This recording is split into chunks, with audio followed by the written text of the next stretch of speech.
live. We are back, and Look, we are look live. at that. It's amazing what happens when you've got someone who knows what they're doing with you.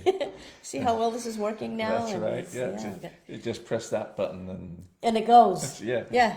Couldn't be It's easier, amazing. really. It's amazing. Hello, folks. We are back. Facebook Live. The team is together again. Yes, reunited after my exile, my COVID exile. I'm back. I had to do all the protocols and quarantine and then masking, and I went through all that just to make sure everybody around me is safe. I didn't want to come back. Don't want to get the old man sick. No, I don't want to get my partner sick. So, but I am back and feeling great. So And are. it's good to have you back. And Thank you. Lots of people conveyed their best They wishes to you did, as well. and I want to they? thank everybody that did. I was, I was one of the lucky ones. I pretty much had a bad cold. Is pretty much the extent of my illness. So I consider myself extremely lucky, and I'm very grateful for being able to come out of it the way I did. So, but it was very hard for me to sit home and right when we're in prime. Watch me ruin all our broadcasts and that sort of thing. I got a few chuckles. Okay, good. I did. Yes, and it definitely did better than I did. She did very well. Did She very did well. very well. She was that was probably one of the best. That's the best replacement I could have had. So I was worried about losing my job there for a second. Yeah, well, you never know. Don't do it twice. No, we don't want to do it twice. So Welcome back. We have we're getting now the weather that we've been longing for, and boy, it's having a real effect on the bees as well. yes, We were both in my yard today, and you were into your yard today, and boy, the bees are really starting to take off. We've seen great survivorship in the Bangor yard, for example. We saw 18 out of 19 hives looking great, and of those 18, maybe 10 had clusters which really filled the top of the box. And Saskatchewans aren't known for their huge clusters or anything like that, but full clusters on the top of the box, and some of them having clusters right down into the bottom box. So things are really starting to move, and the weather forecast looks like it should be steady around the 50s and maybe even nudging 60s towards. That's what we've been within waiting about for. 5 or 6 days. So that's really we're gonna really see things happen then. yeah, And we can do more with the bees when they're like that. So when you can start doing reversal brood chambers, when you get that weather, you start and you've got a critical mass of bees, we can do all sorts with our bees then as well.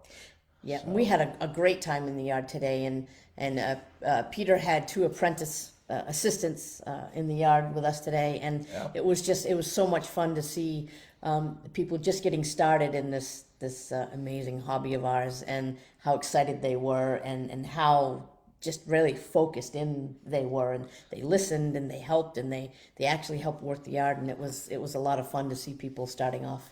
Yeah, one thing I've certainly found having the apprentices, I'm getting a different apprentice in every day, every weekday, and boy, it's hard work keeping up with them.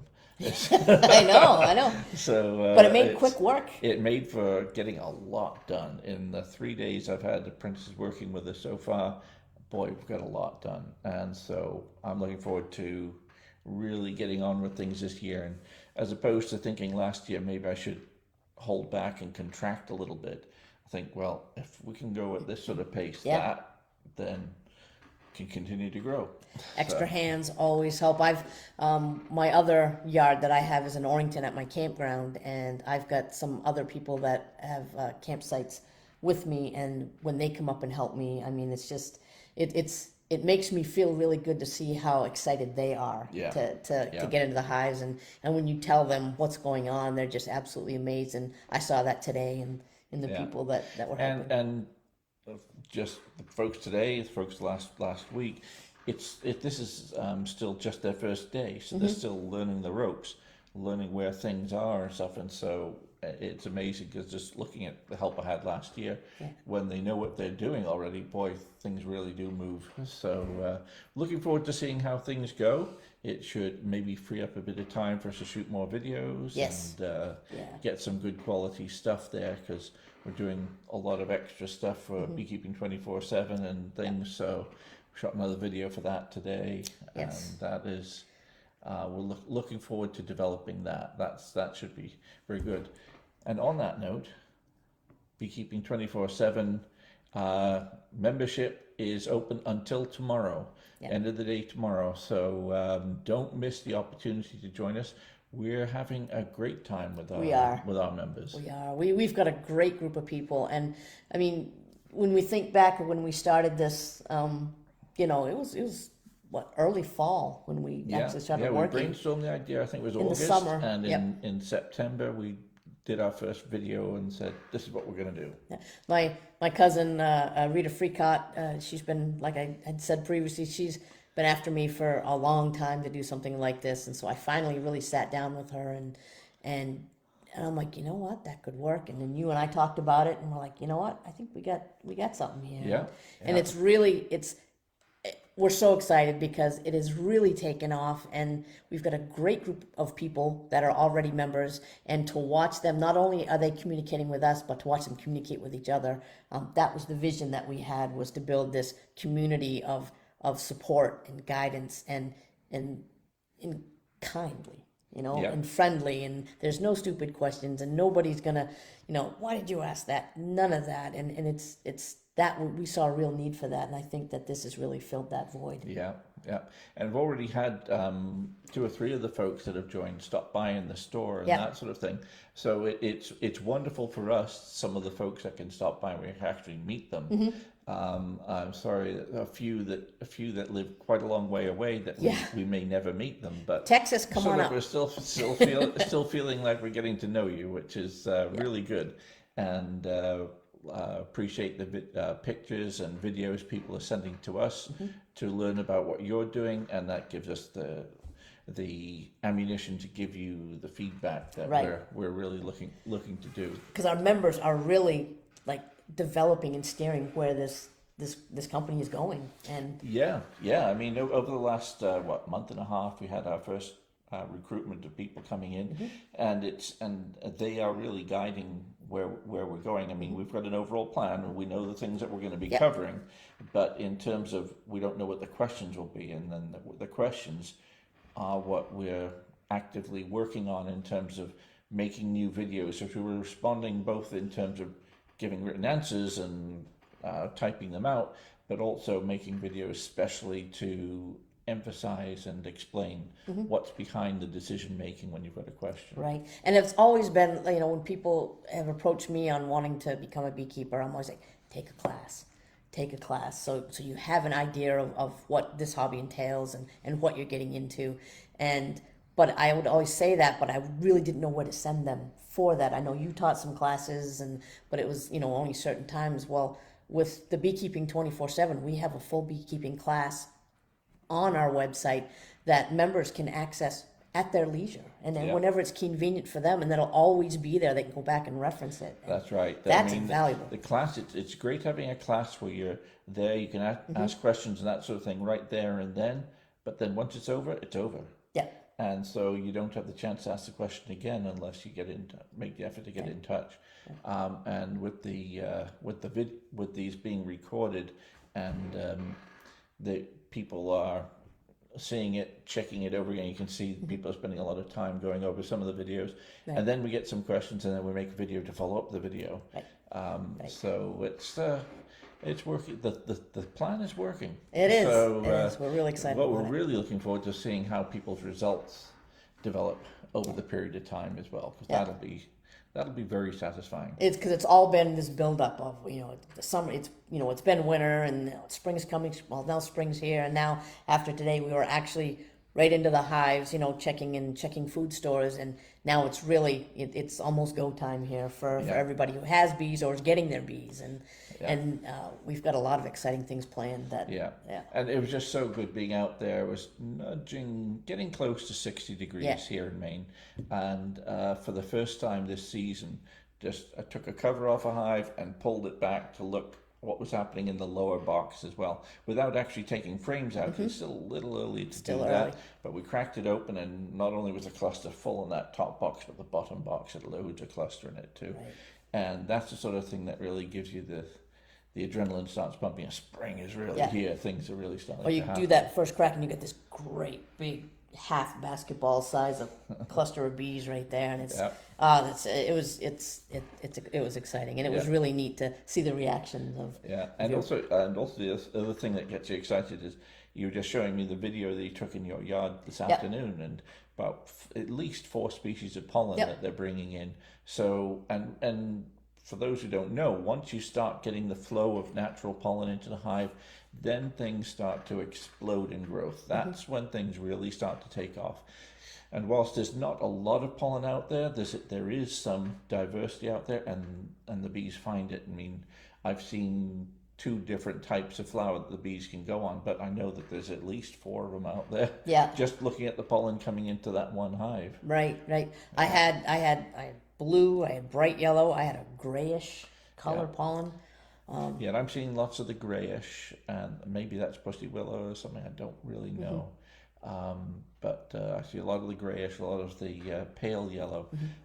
But yeah, you've got a nice variety, and that's one of the huge advantages of being in a city, is that there's everyone's got yard gardens, flower gardens, and they've got things they want to see flowers blooming early. And when the bees find flowers blooming early, they get on them. Yeah. And I don't know I've forgotten what those little yellow flowers are that are out my back. They look like dandelions, but they're not. No, they were a cute little flower. I don't know what they were. I remember at the same time last year, but the bees just go all over them because those early flowers, those early sources of really good pollen, are really what the bees want. Haven't seen any signs that we're not going to get any nectar flow for probably another week or 2 yet before the maples start to bloom. And when they bloom, then there's a little nectar coming in with the pollen. Right. And that really throws gasoline on the fire, really. And I also try and tell my neighbors and anybody who'll listen, don't mow your dandelions. Don't kill your dandelions. That's the first real food. Just a little bit longer. Yeah, that's the first real food for our girls as they're emerging, and I saw them all over the little yellow flowers out there. You could literally hear them. There were so many. Oh yeah. Yeah. Yeah. I'd say there's a bee for every other flower. Right. So Iowa. Too cold in Iowa. Temps in the 40s. Occasionally 50. You're getting there. I mean, it's only been. That's what last week was like here. Yeah. It's happened quickly for us, and it just recently. So it's so hard to be patient, but it's coming. Trust us. It just got here for us today. Yeah. Kind of feels like it hit us. So if you're thinking about joining Beekeeping 24/7, follow the link below this when we make this post. Follow the link to there. You've got only just over 24 hours left to join, and then we're closing the doors for new members for a while we play beekeeping with our new friends. Yeah, we want to be able to concentrate on our members and concentrate on our bees, and so that's where all of our efforts are going to be put. Yeah. In the next future. So don't miss your chance. Now's the time to get involved. Yeah, and we have a really great group of people, and it's so neat because we're starting to get to know these people and having a back and forth and talking and we're really. It's really starting to take off. And we would love to have anybody who's interested join us. I think you won't be disappointed. The feedback we're getting from our members is near and far. It is, and it's just it really it's humbling. It's great to hear. It's good to know that the idea that we had it's working, and people do want to see this and do want to participate in something like this, and it was needed. Yeah, and if what I observe in terms of people coming to the store, the people that are able to communicate with somebody and ask the questions on a regular basis, if that's something to be observed, we're going to really see a difference between our members' survivorship of their bees and the folks that thought about joining but lost their hives next year. So recruitment next year, there'll probably be a lot of folks who said, I thought about it last year, but $37 a month, I didn't really think it was going to be worth it. but they'll be paying that in replacement bees next year. Yeah. Easily. But the real difference comes in terms of you can have an increase in productivity. You'll almost certainly have an increase in your survivorship, the probability of survival. But also, there's a lot of different things that we're going to come up with, and things you may not have considered, of ways to play with your bees and get the most out of your beekeeping. And just knowing that there's, somebody there, or there a group there, or us there to help you and to answer your questions, and to know that resource is there for you. Yeah. And that's a great, that takes a lot of stress off. I remember when I first started, man, it was like I've said in so many other videos, I called him every day because I didn't know what I was looking at, and I'm lucky I didn't get a restraining order because I was that freaked We've had out. a couple of ones. So. Are you guys seeing any nectar coming in? Looked at a few other frames in some of my colonies today and noticed they were putting some nectar away and drawing some new comb. We haven't seen any nectar coming in specifically here, but I've not been opening up frames. Right. However, the sort of thing, the places I reckon they're finding nectar from is probably starting to rob dead out hives. Yep. There may be sugar syrup out there, and there may be nectar. And if you're anywhere further south than us, there could easily be, if the maples are starting to bloom, there could be something significant coming. It depends. I wouldn't expect to see a nectar flow around here for another week or two. Yep. And even then, it might only be for an hour or two a day. Right, and that's up this way, up in Maine. Like he said, the further south you go, you're that much further ahead of us. Yeah. So you may very well have it. And also, Blake, thank you very much for that. This comment Thank here, you, Blake, Blake. it says, just finished lesson 12 recently. Can't say enough how informative the content is. Can't wait to get my first couple of hives going this spring. We can't wait. We can't wait for you to Can't get wait them as help. well. Can't wait to help. Yeah, we can't wait to help. And one of the things that we're going to be doing, and it's going to help, people, especially people first getting their bees. We're going to go live in the hives, and we're going to stream live and show people what's going on. As long as explain it. Amy's there to do the tech side of it, I think we can do it. Yes, I will be there for that part of it. And the fact that I'm the better part of the tech half, that in itself is terrifying. And my youngest son also says he might come home for a little while and help shoot some videos with us and things. That will be the best Then videos there'll be a right quantum there. leap in terms of That's right. what we do with That's this. right. So. Come home, boys. Yeah, please. You see what happens when, things tend to, tech stuff goes wrong. right. We don't know what to do, but Okay, well, I hope you've got a little bit out of what we're doing at the moment. Oh, one more thing from Blake. I'm up in Aroostook County. We still have lots of snow. yes, actually, I sympathize. Yep, the people who were here today were from up From in up Aroostook that County way. as well, That's and, right. and they were saying that there's still snow on the ground. That's right. I'm sorry. The great thing for what you'll find up there is that you tend to get, once the honey flow starts, probably mid to late May, then things just keep on going without what we have here as a dearth. A dearth is when things that might be in flower just don't really produce much nectar. Up in Aroostook County, what tends to happen is there is no dearth. The spring is later, fall is earlier, and the two are pushed together, and what disappears from what we get as what we get as our bee management is that the dearth disappears. So you tend to get a nectar flow all the way through. Yeah, so you're going to be ahead of the game on that one. Right. Oh, another comment here from Udic. Based on the timing here in the northeast, when is the earliest for putting frames to prevent swarming? I'm asking in terms of lining up new equipment, ordering lead time, and painting for new splits off existing hives, and when to begin doing so. Yep. Well, let's say here in sort of central Maine, I would normally not expect to see any hives except the very advanced to be in a position to even think about swarming until about the last week of April. But if a hive is super strong, it could be starting at And that we've seen stage. a few of those today. Yeah, we saw some today, which I would say before the end of April they could be. And I saw a couple last year, and that was a very, very early spring. So Where were you? He's in New York. He's in New York. Yep. Then you are already at that point because you're probably a good 3 to 4 weeks ahead of us. So you're already at the point where you may have hives ready to split.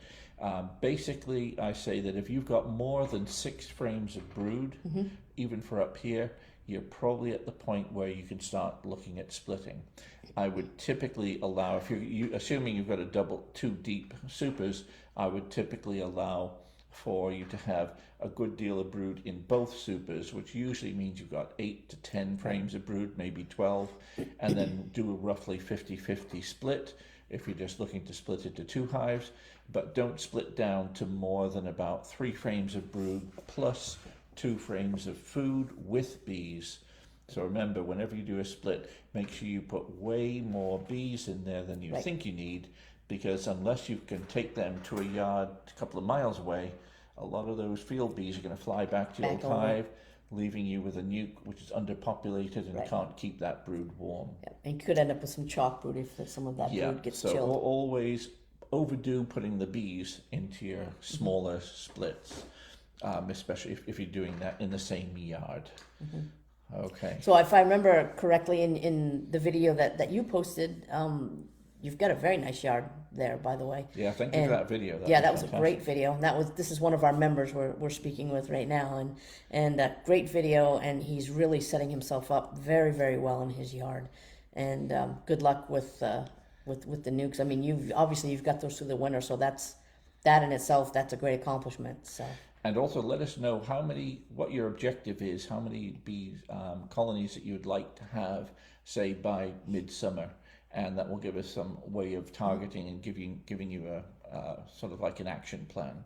But we'll talk to you more in the group later on. Definitely will. Okay. So, folks, we're so glad that you guys joined us tonight. Thank you for the comments, and we'll be back. We'll be doing this again soon. Again, sorry for the forced hiatus. We had a little interruption here with not being able to get together and do some work, but we're back now, and we're going to be busy. All right. So, thanks for joining us, everybody, and take care. Don't forget, last chance to sign up tomorrow. Yep. Okay. Take care, everybody. Have a good night. See you. Good night.